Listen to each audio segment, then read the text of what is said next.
Go through the dialogue in English if you do not understand Tamil and if you have not watched the movie. This is the entire dialogue that plays out.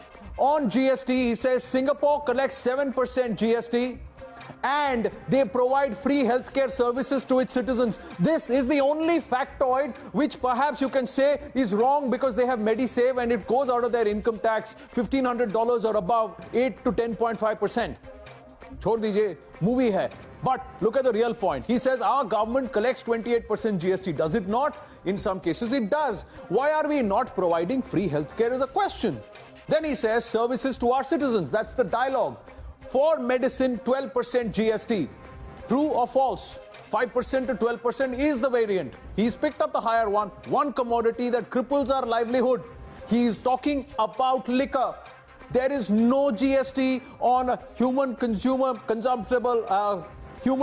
alcohol consumed by humans. Let's put it that way. Alcohol consumed by humans. There is no GST levied. Other taxes are.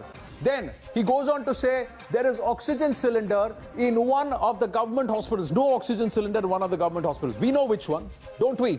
And when we inquire, we come to know that they have unpaid bills for more than 2 years. Is he not talking about what happened in Gorakhpur? Of course he is. Another government hospital, there is a power cut during a kidney dialysis and 4 people are died because of this. True or false? Don't you remember the case? You do. Then he goes on to say the reason there is no power backup in that hospital. A newborn baby is bitten by a rodent in the hospital. True, false?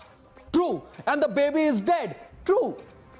This has happened in our hospitals. This is what he's saying in the dialogue. People are scared about government hospitals instead of disease. And that is the fear that is capitalized on by private hospitals. You tell me, what is there to mute about this dialogue? That the BJP has gone overboard, said, mute it. This is the entire story, ladies and gentlemen. Just quickly, another scene where a comedian stands for a French visa and says, mere jeb mein note nahi hai because it is all digital India and we have to stand outside banks to get our notes. Is that not true? Aren't we looking at digital India? Aren't we carrying less notes in our pocket? What's so wrong about this? That's the story.